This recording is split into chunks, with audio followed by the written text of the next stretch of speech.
তো কোরআন এবং হাদিসে বেশিরভাগ জায়গায় ফিতনা মানে মারামারি, গণ্ডগোল, হত্যা, এগুলোই উদ্দেশ্য।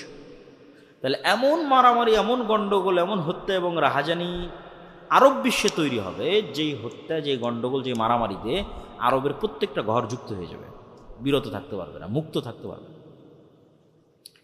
আর এক হাদিসে রাসূল সাল্লাল্লাহু আলাইহি ওয়াসাল্লাম বলছেন, ফোরাত নদী থেকে স্বর্ণের পাহাড় বের হবে। এই স্বর্ণের পাহাড় নিয়ে এমন মারামারি হবে যে মারামারিতে পুরো আরব বিশ্ব যুক্ত হয়ে যাবে। কারণ মানুষের কাছে মনে হয়, আরে স্বর্ণের পাহাড় বের হওয়ার কি সম্ভব? আচ্ছা আপনি বলেন তো, আজ থেকে 500 বছর আগে মানুষের কি মনে হতো যে মাটির নিচ থেকে তেল বের হওয়া সম্ভব? মনে হতো নাকি? যে তেলে বিদ্যুৎ জ্বলবে, এটিকে মানুষ কল্পনা করতো? কখনো কল্পনা করতো?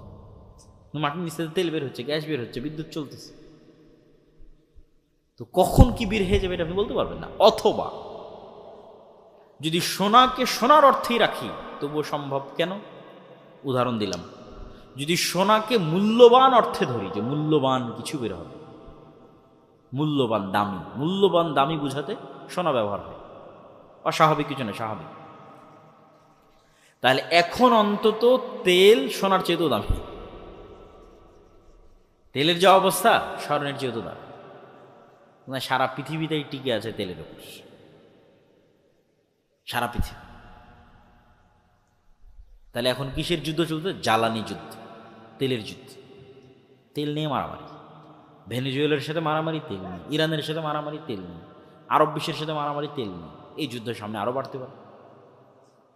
তো রাসূল সাল্লাল্লাহু আলাইহি ওয়াসাল্লাম আরব বিশ্বে এরকম এক ভয়াবহ ফিতনার কথা বলে গেছেন, যেই ফিতনায় আরবের প্রত্যেক ঘর যুক্ত। এই সেই ফিতনা নয়, আরবের প্রত্যেক ঘর ওই ফিতনায় যুক্ত হবে, ওই মারামারি, গন্ডগোলে, কাটাকাটির সাথে যুক্ত হবে। তারপরে কি? একের পর এক আল্লাহ নবী গণাচ্ছে।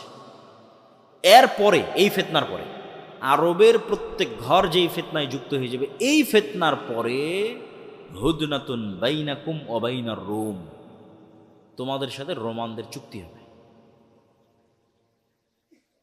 তো রাসূল সাল্লাল্লাহু আলাইহি ওয়াসাল্লাম যখন রোম শব্দ উচ্চারণ করছেন, তখন রোম হচ্ছে আজকের তুরস্ক। আজকের তুরস্কের রাজধানী ইস্তাম্বুল, যাকে ইংরেজিতে বলে কনস্টান্টিনোপল। সেখানে বাইজেন্টাইন রোমান এম্পায়ার ছিল অর্থোডক্স খ্রিস্টানদের, যে অর্থোডক্স খ্রিস্টানরা এখন রাশিয়ায় আছে। আর যদি রোমান মানে সব খ্রিস্টানদের ধরি, তাহলে ইউরোপ আমেরিকার খ্রিস্টান আসতে পারে। আল্লাহ সুবহানাহু ওয়া তাআলা ভালো জানে এই হাদিস কিভাবে বাস্তবায়িত হবে, কারা উদ্দেশ্য। তো মুসলমানদের সাথে রোমান খ্রিস্টানদের চুক্তি হবে। চুক্তি হয়ে মুসলমান এবং রোমান খ্রিস্টানেরা তৃতীয় আর এক পক্ষের বিরুদ্ধে যুদ্ধ করবে। এই তৃতীয় পক্ষকে আল্লাহু আ'লাম। এই তৃতীয় পক্ষ ইহুদিরাও হতে পারে, হিন্দুরাও হতে পারে, বৌদ্ধরাও হতে পারে, অথবা রোমান দ্বারা যদি অর্থোডক্স খ্রিস্টান উদ্দেশ্য হয় তাহলে ক্যাথলিক ইউরোপ আমেরিকার খ্রিস্টানরা হতে পারে, অথবা রোমান দ্বারা যদি ইতালির রোম উদ্দেশ্য হয়, যেখান থেকে ইউরোপ উদ্দেশ্য হবে, তাহলে আমেরিকা, ইসরায়েল হতে পারে, রাশিয়া হতে পারে। তৃতীয় আর এক পক্ষের বিরুদ্ধে যুদ্ধ হবে। এই তৃতীয় আর এক পক্ষের বিরুদ্ধে যুদ্ধে তোমরা এবং রোমান খ্রিস্টানেরা বিজয়ী হবে। বিজয়ী হওয়ার পর কেউ একজন ক্রুশকে উঁচিয়ে ধরে বলবে যে এই ক্রুশের কারণে, যে ক্রস চিহ্ন পাদ্রীদের গলায় থাকে, এইটার কারণে আমরা বিজয়ী হয়েছি। তখন এক মুসলমান উঠে ক্রুশটা ভেঙে দেবে, যে আল্লাহর সাহায্যে আমরা বিজয়ী হয়েছি। ক্রুশ ভাঙার কারণে তর্ক বিতর্ক, গণ্ডগোল, মারামারি, যুদ্ধ, মুসলমান আর খ্রিস্টান মুখোমুখি হয়ে যাবে, যারা কিছুক্ষণ আগে চুক্তিতে ছিল। চুক্তি হয়ে আর এক তৃতীয় পক্ষের বিরুদ্ধে যুদ্ধ করেছে। আমার কেন জানি মনে হয় যে এই তৃতীয় পক্ষের বিরুদ্ধে যুদ্ধ ইহুদিদের সাথে হতে পারে। কেন?